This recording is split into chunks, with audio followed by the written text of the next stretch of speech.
Sex and pregnancy. Sometimes the two don't seem to go hand in hand. Many couples have questions about what they're feeling both physically and emotionally during pregnancy, yet few feel comfortable to seek help. That's what this episode's all about. I'm Dr. Jennifer Sandoval, a psychologist specializing in couple and sex therapy, and this is Preggy Pals, episode 28. Is that a plus sign? Pink or blue? Hospital or home birth? What type of food should I be eating? I think I just peed myself. I'm pregnant and I have to exercise. What pregnancy glow? Wait, was that a contraction? Gotta make these pants fit. I've got kinkles. What do you mean there's more than one? You've got the symptoms, and now you've got the support you need for a happy 9 months. This is Preggy Pals, your pregnancy, your way. Welcome to Preggy Pals, broadcasting from the Birth Education Center of San Diego. I'm your host, Sunny Galt. Have you joined the Preggy Pals Club? If you haven't heard of it, it's something we recently launched. This is your exclusive membership, and it gives you access to all of our archived episodes, written transcripts of the shows, plus some bonus interviews. For example, have you ever wondered what happens when we quit recording? Does our conversation keep going on? What do we say to our experts? Well, we are keeping the mics open for another 5 minutes after the show. This is for our members only, so you need a membership. You can access all of this great extra content through our web or the Preggy Pals app. If you want some more information on that, visit our website, which is preggypals.com. And let's meet our panelists. Rachel, let's start with you. Hi, my name is Rachel Adams Gonzalez. I am 29 years old. I'm a product rep for doTERRA Essential Oils. I am pregnant with my second, due April 10th. My son is 2.5. I had an unmedicated water birth at a birth center with him, and we're trying for a home birth this time around. My name is Veronica Miranda. I'm a graduate student in anthropology at the University of Kentucky. This is my first baby. I'm due April 18th, so just a week after Rachel. I don't know the gender yet, still so early, and type of birth, it's going to be a hospital birth abroad. So you guys didn't plan this, right? Timing this out exactly at the same time, good friends a long time ago. Okay. And my pregnancy was also a surprise. All right. So you guys are just on the same wavelength. You know, you guys are just feeling each other out. Christine. Hi. So I'm Christine Stewart Fitzgerald. And let's see. This is my third pregnancy. I've got twin girls at home. They are now 3 years old. Oh. And this time around, it looks like it is another girl. So, so my husband is, he is actually very excited. So he's thinking we're going to have to get a dog with, the big cojones. Yeah, you think this is going to be your last baby? Well, I am. Too early to make that call? I'm 40, and just in the next few weeks, I'm going to turn 41. Ooh. So we'll see. Although it happened pretty quick, within a few months, and deciding we were open to it. So yeah, who knows? Right. Exactly. I hear you on that, Stephanie. Hi, I'm Stephanie Sawfeld. I am 29. I am a gemologist. I'm due January 9th with my first baby, a girl. And we are having a hospital birth. And I just have to say my husband is very excited about this episode. Because he gets to hear how you really feel? Well, I don't know. Well, yeah, I guess we'll see. He thinks I'm going to convince you to have lots and lots of sex. Yeah. Right? Yeah. All right. Thanks, ladies. It's now time for a pregnancy oops. This is a fun segment that we have now and again on Preggy Pals, where our panelists or our listeners, if you're listening at home, you can submit your stories as well. But this is where we share funny stories that have happened during our pregnancy, where we look back on it and go, oops. And today, actually, our story is right here in the studio. Rachel and Veronica have a funny story to share. So, Veronica was, her husband's doing his dissertation work right now in Baja, and so she calls me on Skype at this one night. Well, my period's 5 days late, and I bought this pregnancy test, but it says from what I can tell, to take it in the morning. Like, if you're 5 days late, you should just go take it now. So she calls me back, and she goes, well, I'm kind of confused because there's a dark pink line and a light pink line. I'm like, that means you're pregnant. If there's another line, you're pregnant. She's like, are you serious? Because it's confusing. One is super bright. It is so bright. Oh, and it's not fluorescent confusing. bright. And the other one's like a faint little line. And you're in this moment of like, am I pregnant or not? You want a sure, like, bright other line. And you know what? My pregnancy test was confusing too because I did mine in South Africa. So also a foreign test. I don't know. Yeah, And then, I'm reading it in Spanish. We're fluent in Spanish, but you're still doubting yourself a little. I mean, they're confusing in English. And so what does this mean? Is it, so yes, sometimes, I don't know, it would have been nice to have. Well, and Skype's cutting in and out with the terrible internet connection there. And I'm like, are you there? Yeah, that was. It was a funny moment for us. If you have a funny pregnancy oops that you would like to share on our show, all you have to do is call the Preggy Pals hotline. That number is 619-866-4775 and leave us a message.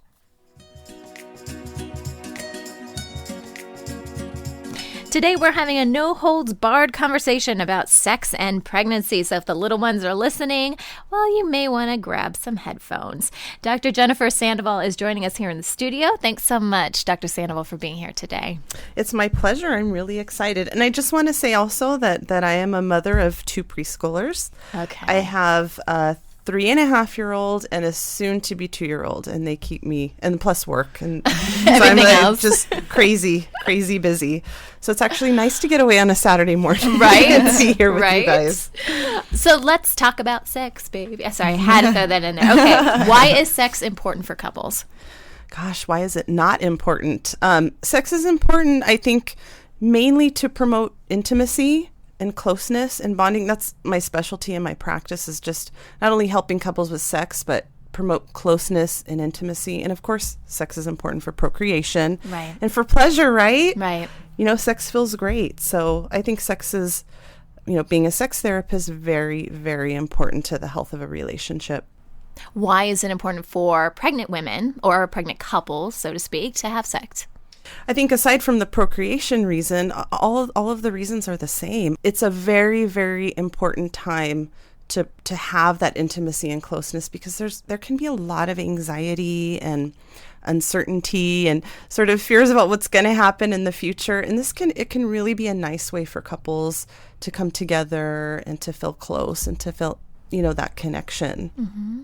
Is this something you guys were concerned about when you found out, maybe for the first time when you found out you were pregnant? Did you automatically think about sex? Did your husband think, okay, how is this going to affect sex? Like, what was your guys' experience? I kind of thought, well, what's the logistics of it? Gravity.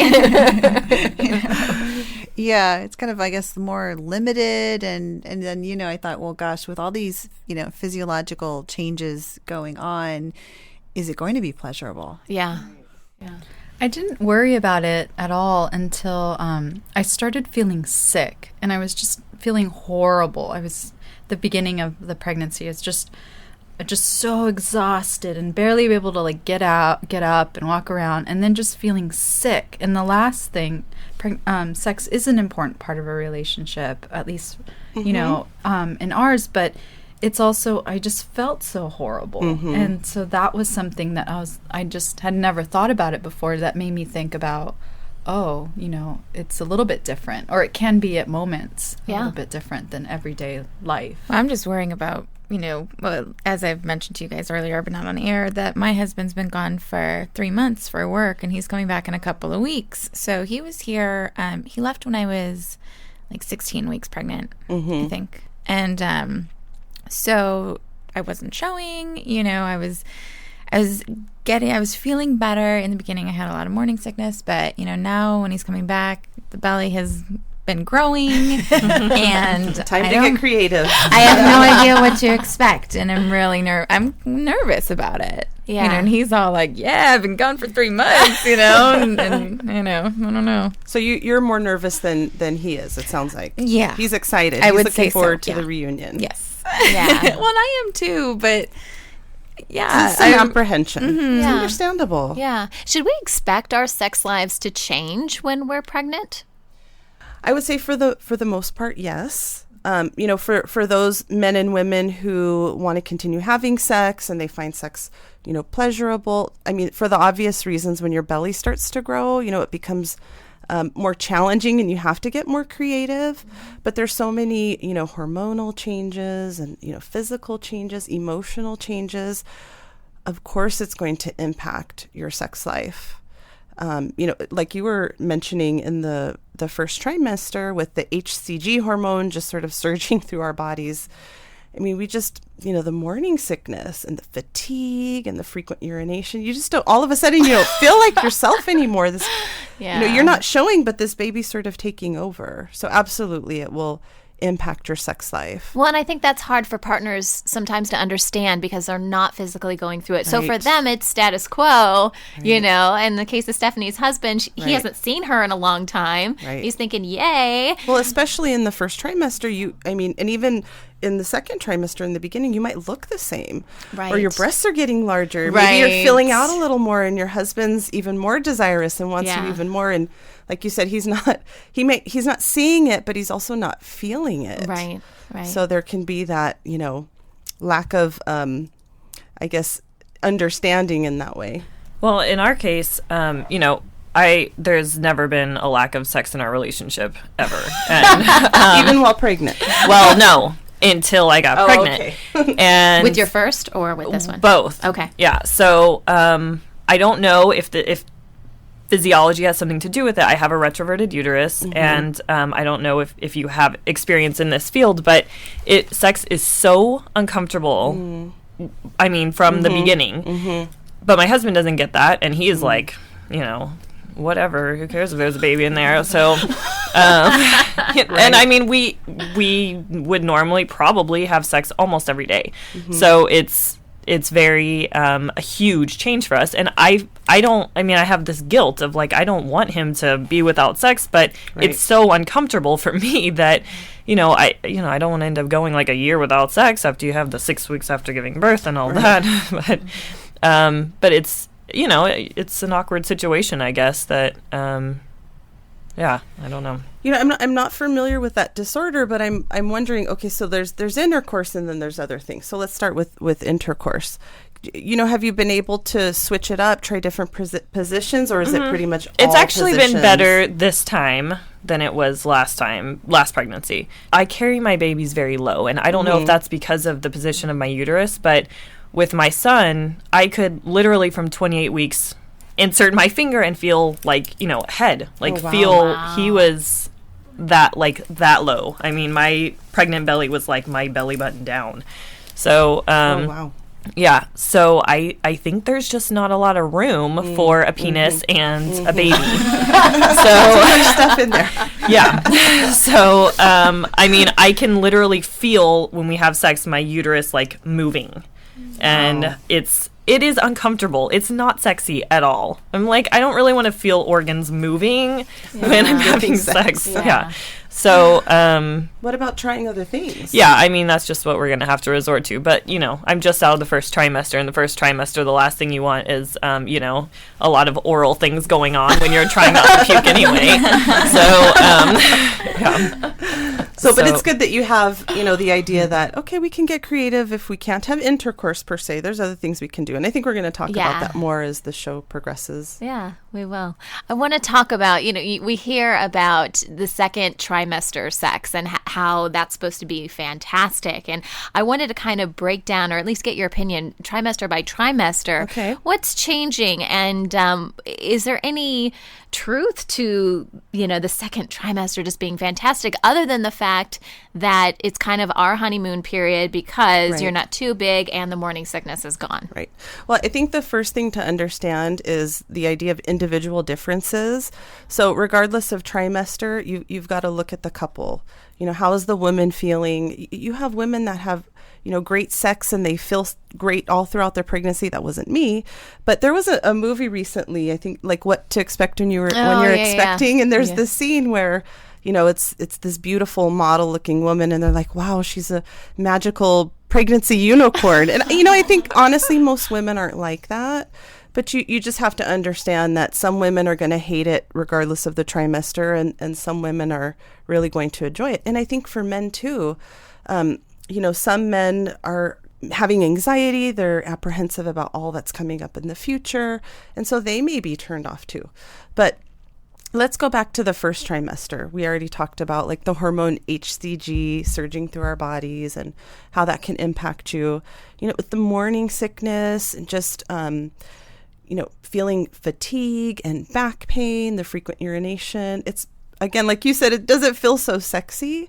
So I think for a lot of women, it's hard to retain the sex drive they may have normally had. And again, for some women, not so much. And then there's the emotional issues, right? For some women, the pregnancy, maybe it was a surprise. So there may be a lot of anxiety or fears, guilt, other emotions sort of playing, with your mind. So I always say it's important to get those emotions managed and under control. So that's the first trimester. I think the second trimester, again, for a lot of women, it's like, wow, I feel, more normal. I feel back to my good old self. And, lo and behold, HCG sort of levels itself out. You're getting used to changes like, breast enlarging or feeling tender. Maybe the tenderness in the breast is feeling great and you like the nipple and the breast stimulation. But so things can change in the second trimester, and women can definitely feel back to themselves and more energetic. I mean, gosh, that's like the most important thing, wanting, having energy even to have sex. And then the third trimester, again, there's always those exceptions of women who, feel big and sexy and they want to experiment with all different positions. But I think as the third trimester progresses, a lot of women just don't feel comfortable. I mean, there's the gas and the indigestion. I mean, the indigestion for me was crazy. I didn't want anyone, let alone my husband, to get near me. But so I think what's important, though, is having that understanding that you're an individual and your differences are okay. Dealing with the guilt issue, these, the hormonal changes, the physical changes, and even the emotional changes are things that you don't have any control over. So you've got to keep that guilt in check, be able to say no and be okay with that. And if your partner's, wants to pout or if they're upset, okay, understandably so, but they're an adult and they can take care of their own feelings. But then also for the women that do find, wow, I have this higher sex drive, and maybe their husband's feeling a little overwhelmed, to be respectful of your partner's limits and boundaries. But talk, communicate, be open. I think the last thing that you should be doing is having sex out of obligation. I mean, that's a desire killer. It's like on top of all the other desire killers, you can add that one to the list. When is it good to have this conversation with our partners? I mean, even before getting pregnant, but right off the bat, like when? Well, I think it would be unusual to have that conversation before, although I'd say, wow, that's really awesome. You'd be way ahead of the game. But I think definitely when you find out you're pregnant, it's a good idea to sit down and talk about all the inevitable changes. The changes in your body and emotion, what's going to happen to your household, financial stresses. How do you just feel about having a baby, you and your partner? And sex should be a part of that conversation. I think, though, what tends to typically happen is you've got one partner or another not wanting to, or one has more desire than the other. There's that discrepancy. And it becomes this, secondary thing. Okay, now we've got an issue. Let's deal with it. But that's okay. I mean, if that happens, you deal with it then. Mm-hmm. And I'm all about dealing with stuff head on, not avoiding issues, because again, avoidance leads to anxiety, another desire killer. Mm-hmm. I think that's interesting when you talk about sort of at the beginning. It'd be a great idea to just sort of at the near beginning of the pregnancy and talk about, well, what are your expectations? What do you envision? Because I think, my husband and I, for our first pregnancy, there's so many unknowns, and, I'm focusing on my body changes and fears and anxiety, and he's trying to be supportive. And I think, we could have probably had more in terms of like, well, what do you see? What do you expect? Right. What does this look like? Right. Including the sex part. Right. Is it going to be? Do you expect it to be normal? Mm-hmm, I mean, the same frequency as it is now, or are you giving me sort of the pass? Or Right. I mean, but the bottom line is have those conversations. And, I'm trying to remember in my own pregnancies, I did a lot of reading, and I don't, there was sort of those Q&A formats in different books that I read, but I don't remember reading about, this encouragement to have that conversation about expectations in the beginning, and that's unfortunate. So I do think that's a good idea. One of the things, at least when I reflect on my pregnancies, when I'm pregnant, I wish I just had a cute little belly and that was it. But I am like a walking marshmallow man or something. You were in a magical pregnancy. No, I wish. I thought for sure that was going to be me, but no. With both pregnancies, I just swell up. I just feel like blah. For me, my body becomes something that I don't want to share with really anybody, including my husband. And a lot of it has to do with I just don't feel sexy. Yeah. I had, quite frankly, pretty nice breasts before I got pregnant, and now they're just too big. You know what I mean? And likewise, I liked my shape before. Now it's much bigger in so many different ways. So what advice do you have for women that are really, maybe overcritical about their bodies? How do you work through that on a personal level when the problem's really with you? Right. Again, you have to confront those issues. And my guess is if there's an aspect of self-criticism or an issue with self-esteem, it might have been there before also, maybe not to that extent, but certainly something like this would bring those feelings, into the forefront. I think it's important for a woman to, number one, take responsibility for those feelings. Try not to take it out on your partner. But do some soul searching. In the work I do with couples and with individuals, especially in terms of sexuality issues, I talk about validation. Where do you get your sense of self from? Where do you get your sense of value, your sense of self-worth? Even this idea of your sex appeal, where does that come from? And if the validation, at the core of who you are, your default is, wow, after thinking about this, my validation tends to come from other people, from society. And gosh, we live in Southern California. We're really, I think, susceptible to that more so than maybe other areas. But you really need to question that value, or that that idea that you get validation from other people. That can be dangerous, even from, if the expectation is, I'll feel sexy if my partner looks at me a certain way. That's dangerous, because they may just be in a bad mood, or their sex is just nowhere in their mind, and you're projecting, going, whoa, they don't think I'm sexy. And that, like you said, it's your issue, and that may not necessarily be the case. I think the other thing too, just in terms of dealing with those feelings of low self-esteem, or you've got, emerging body issues because of the pregnancy, you have to remember that this is a finite period of time.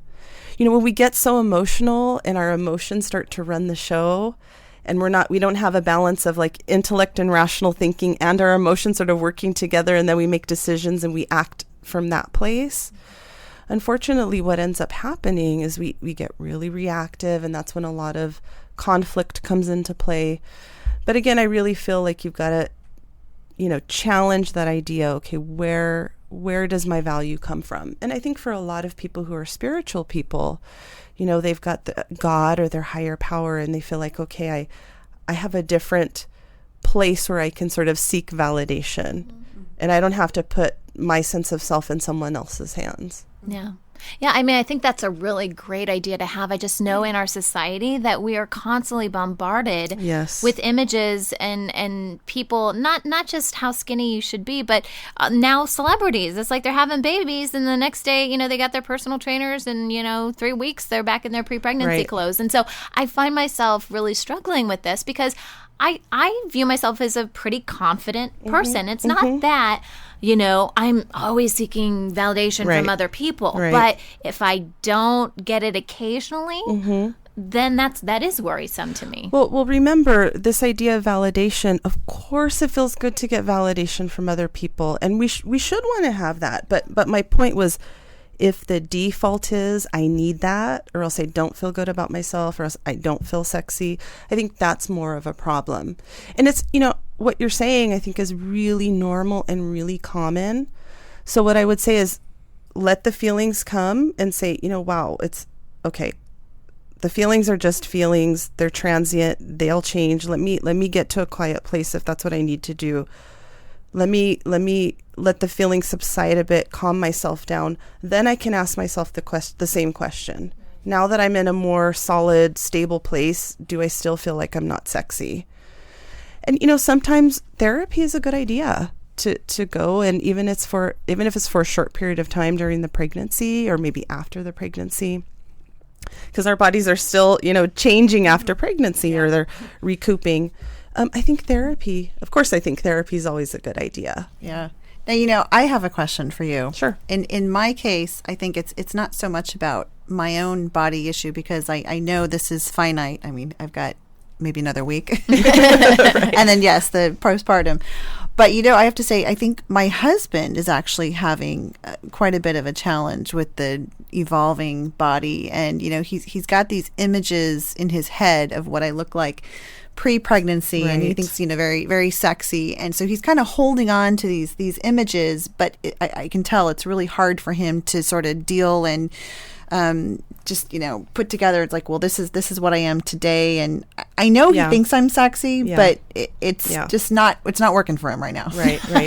Okay, so I'll self-disclose. I just gave a talk to a mother of preschoolers group, and I did the same thing. I said, look, I had the same issue with my husband. I was the one with the high sex drive, and my husband was just sort of freaking out about the body changes, and like you said, sort of remembering what I used to look like. But here's something that I hope you find encouraging. Going through that process, that anxiety, that uncertainty about how you're feeling, or about how your husband's feeling, the conflicts that arise, you as a couple, you as an individual, going through that process and coming out the other end, and being able to resolve some of it, or find a new way of thinking about yourself or about your relationship. I mean, that's awesome. Like, that will grow you as an individual or as a couple. I know for me, the first pregnancy, I was kicking and screaming the whole time. Like, I can't imagine 6 months without sex. What's going on? And my husband, he's just more calm and stable. And I remember him telling me, it's only, 5 months, or it's only 6 months, and we'll be back to the way we were. And sure enough, we were. And so the second time around, there just wasn't that anxiety, and we definitely navigated our way through those issues much better. Mm-hmm. So yes, it's challenging, but I do think the silver lining is, you will grow from that experience. If you've had self-esteem issues or body image issues, you might find that through motherhood, you have especially if you have daughters, you can have a whole different way of evaluating who you are as a person and how you look. And I think the motivating factor is, I know for me, I have 2 daughters. I really want to be careful about how, where I place my value and how I sort of honor my own sense of self-worth. Does it have to do with just, your body image and all of that? So I think it's a good process to go through, although painful and difficult. Typical therapist talking, right? Go through the process and grow. Well, I know we want to dive into the specifics, the actual mechanics of sex during pregnancy. So we're going to take a quick break, and when we come back, we'll talk more about that. Welcome back. We are talking about sex and pregnancy today, and Dr. Jennifer Sandoval is our special guest. She's a psychologist, and this is a great topic. I'm actually kind of starting to blush now, because the second part is really talking about the mechanics of sex and pregnancy. We're talking about positions. We're talking about how to make this functional. The first part was a little bit more about our emotions. Mm-hmm. So now we're talking about the physical side of things. So first of all, general question. Is sex during pregnancy, is it safe for the most part, unless you have some sort of condition? Right. Is it safe? Right. Yes. So unless there's, some sort of complication, generally speaking, sex for mom and for baby is safe. The baby is, inside the amniotic sac, and it's cushioned by the amniotic fluid, and you have the muscles of the uterus protecting the baby. There's the mucus plug that protects from, different kinds of infections. So yes, generally speaking, it's safe. I have this image in my head now because Rachel was talking about her low baby, and No room for a penis. no room for a penis. But that is one of the things you hear from a lot of guys is that they're scared that they're going to hit the baby during intercourse. Does that happen, or can that happen? Can you hurt your baby even if you have a low baby? Like in Rachel's situation. And I'm not sure about Rachel's situation. I would say definitely ask your doctor. Right. But again, generally speaking, no. Everything is fine. The baby is, again, protected. You've got that mucus plug. But I think it's a really good idea if your husband's apprehensive, take him to a doctor's visit. I mean, they're probably already going to some anyway. And have him, or you can start the conversation, or he can start this conversation, and have the doctor reassure him that it's all good. So baby's not going to get a black eye if you try that one position you really like. And Right. Okay, good. Let's talk about orgasms, because let's face it, having sex is different than having an orgasm. What role do orgasms play in pregnancy? I mean, are they good? Not just from, something feeling good, but what impact does it have? Well, at different stages in the pregnancy, it can have a different impact. But having an orgasm, particularly at the end of the pregnancy, towards the end of the third trimester, an orgasm can actually, lead to contractions. And if you have the permission of your doctor, it could be a natural way to get labor to sort of move along. Right. So I guess I better get started. I know, right? You've got your work cut out for you later today. Yeah. I mean, having orgasms at the earlier stages of pregnancy can also cause the contractions, and so that's normal as long as they are short, not painful. They so they subside, they go away. That can be a really normal part of it. I know I didn't experience that, but I think a lot of women do. So you can have an orgasm, and again, if the pregnancy is moving along well and there aren't any complications, you can have an orgasm and enjoy that. And then there could be some cramping and some contractions. But again, as long as they're brief, not too painful, and they subside. If they don't, you need to call your practitioner right away. I remember someone telling me that the more orgasms you have, especially earlier in pregnancy, the easier it will be, and I don't know why, but during labor and delivery. It would just kind of, I don't know if it opens things up more or what.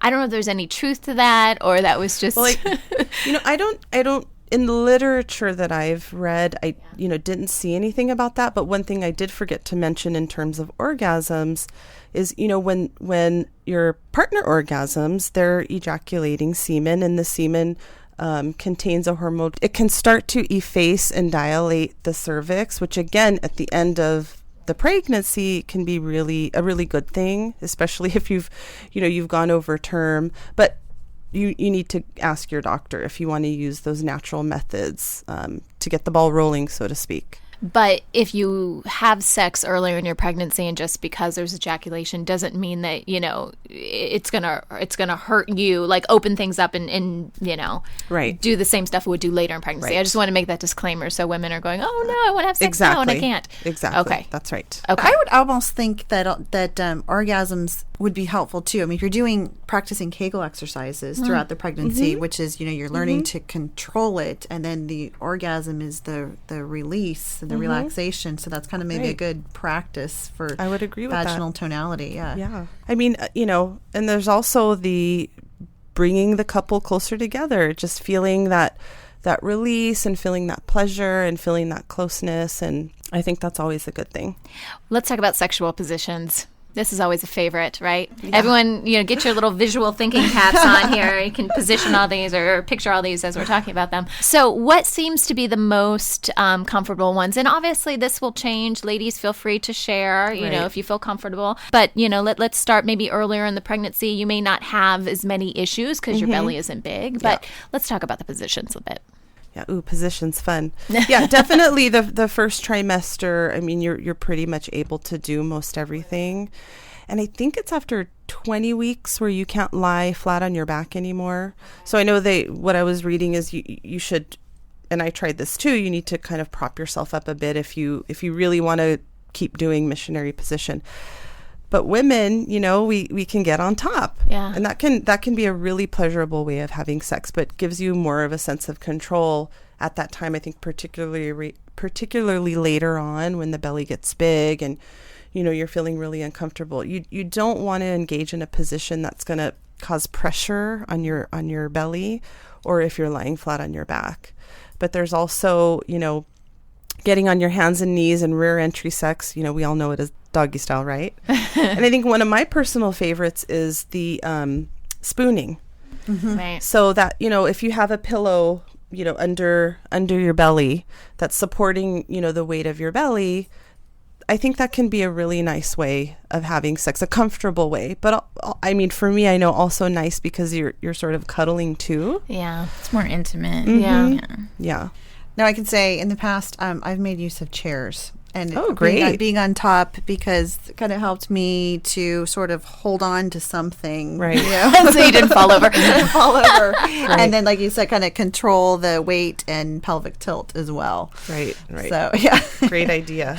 Oh, yeah. So, Christine, I have a question for you because I know you've had twins and now singleton. Now, I don't know how comfortable you're answering this, but what changes have you noticed from, obviously, you're not as big because you're carrying just one child now, but was sex really difficult with twins? Are we talking about twice as difficult or no, not so much? Not really. Surprisingly, my weight gain, let's say I gained 40 pounds with the twins and now I'm about 30. So it's, 10 pounds. So it's not a huge amount of difference. So, I guess it's been relatively the same. So I think as far as limitations, still have probably the same amount. I know everybody says it looks small, but it's all relative, though. Thankfully, yeah. I think for me, really, I was really more concerned with, like when you get rear enter, there's a deeper penetration, and I felt sensitivity, like kind of hitting the cervix. Yeah. So that was really more, I didn't enjoy that really as much. So right. And I'm glad you said that because I can say, okay, generally speaking, here are some positions that are safe and usually most comfortable. But gosh, if you try rear entry sex and it hurts, try something else. Be okay with saying, communicating that and saying, no, honey, this is really hurting me. And I'm sure your partner, the last thing they want to do is hurt you or feel like they're doing something to hurt the baby. So yeah, definitely find what's most comfortable for you. Have an attitude of, creativity and try new things. I mean, trying new things is always good, right? Yeah. Pregnant or not. So well, and I found, I'm coming up on 14 weeks now, so I'm still very early. But with this pregnancy especially, I've noticed one position may work one day and not the next day. Oh, that's it depends on... a couple mornings ago, I woke up and it was like very obvious that my uterus was on my left. This baby was like way over my left side. I had a big lump there. So, obviously, especially at this stage, they're moving around so much more that at some point, some position is awesome. And then the next day, I'm like, this is the most uncomfortable thing I've ever felt in my life. Go away. So, and now, something like that, I can see that as being confusing to your partner. So something like that would be really great to share so that your husband isn't going, well, gosh, I don't know what to do. I feel like I tried this and I tried that. So communication is always important.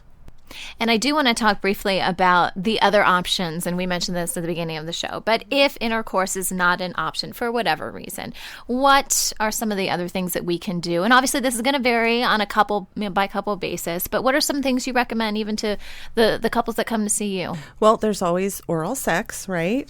But I read something interesting. What I read was talking about stick to licking because blowing air into the vagina could potentially cause an air embolism, which I guess is pretty rare, but that made me pause and I thought, who's blowing air? Every time I read that, I'm like, what does that mean? You're not supposed to take the term literally, people. You're not blowing. But I'm thinking, okay, whatever floats your boat. No, so oral sex is always good. And then there's, mutual masturbation and self-masturbation. Let's not forget just kissing, and maybe you're not in the mood, but you want physical connection. You want to feel your partner's touch. get naked and cuddle, or have your clothes on and cuddle, kiss.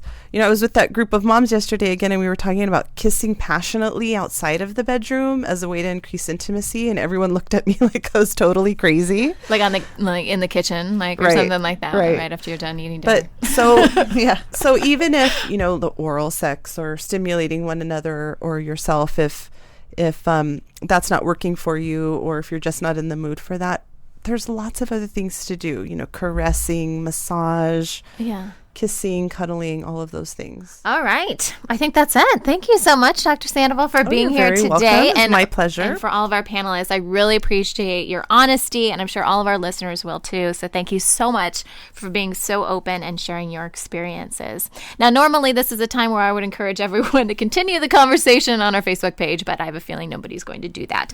So if you do have specific questions about sex during pregnancy, please consult with your doctor or midwife to ensure a happy and a healthy pregnancy.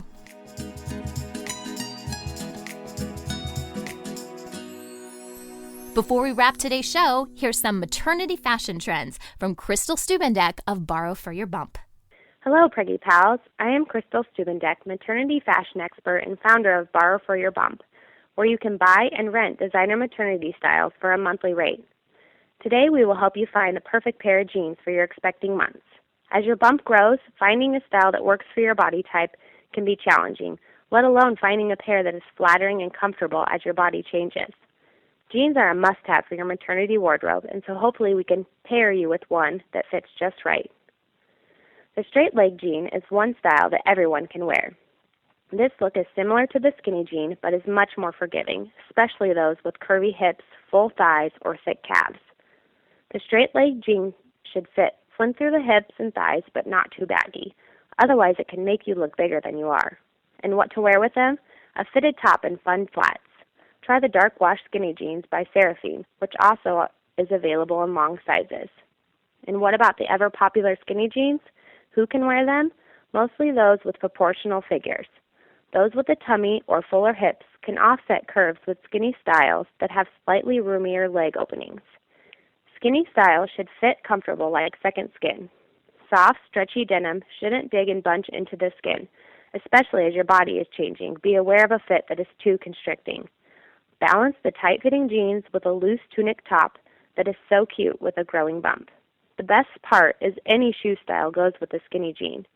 Our recommendation is the Luxe Skinny Jean by Seraphine in gray, which is a favorite of January Jones. The flare jean, which is making a comeback again, is a style that almost everyone can wear. If you have full thighs, just choose a pair that is a little more fitted in the thighs.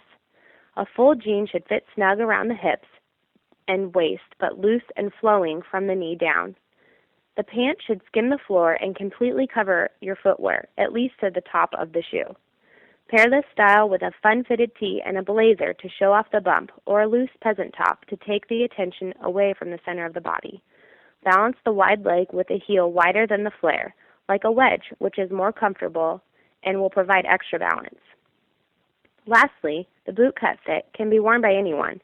This fit is especially good at balancing and creating curves. The fit should start to taper at the knees and then slightly get wider as it reaches the floor. As the name says, enough for boots to fit. Pair the boot cut fit with a loose top that is comfy and some fun footwear. These are the jeans you can really play with. Dress it up with a loose blouse that cinches under the belly. We like the chiffon blouse with necktie by Seraphine in blue and black polka dots. As for our boot cut pick, make sure to find a pair that will grow with you, like the Union Laurel Cannon with higher panel by Paige Denim, which goes over the bump. Most likely, you won't need a maternity size until your second trimester, but every body and pregnancy is different. Comfort is key, and although the elastic panel on most maternity jeans will grow with you, you want to make sure there is enough hip space too. Denim is difficult to buy early on and keep your whole term because it has less stretch than other fabrics. For that reason, Borrow for Your Bump is your best bet when shopping for maternity denim. With a variety of styles like skinny, boyfriend, boot cut, and well-known designers, you can rent for 30 days and return them for a new size as your bump grows. Don't forget to check out our denim styles mentioned at borrowforyourbump.com, and be sure to listen to Preggy Pals for more great pregnancy tips. That wraps up our show for today. If you have any questions for our experts who have been on our shows, please call the Preggy Pals hotline at 619-866-4775 and leave us a message. We'll ask our experts and include their response in a future episode. And as I mentioned earlier, be sure to check out the Preggy Pals Club for all of your archived episodes, transcripts, and special interviews, including a segment we're about to tape now after the show, which is a no-holds-barred continuing conversation on sex, which I'm sure is going to be very interesting. So sign up for the club, and you can hear all of the juicy gossip that we're about to share. Okay, thanks for listening to Preggy Pals, your pregnancy your way. This has been a New Mommy Media production. The information and material contained in this episode are presented for educational purposes only. Statements and opinions expressed in this episode are not necessarily those of New Mommy Media and should not be considered facts. While such information and materials are believed to be accurate, it is not intended to replace or substitute for professional medical advice or care, and should not be used for diagnosing or treating healthcare problem or disease or prescribing any medication. If you have questions or concerns regarding your physical or mental health or the health of your baby, please seek assistance from a qualified healthcare provider. Hey mamas, don't forget to check out Mighty Moms. It's our online community built for new moms just like you. Not only can you connect with other moms, but you can also join us backstage for special mom-only online events. And you'll also be notified when we're recording, so you can join us as a special guest. Visit our website, newmommymedia.com, and click on the Mighty Moms banner. It's free. That's newmommymedia.com. See you there.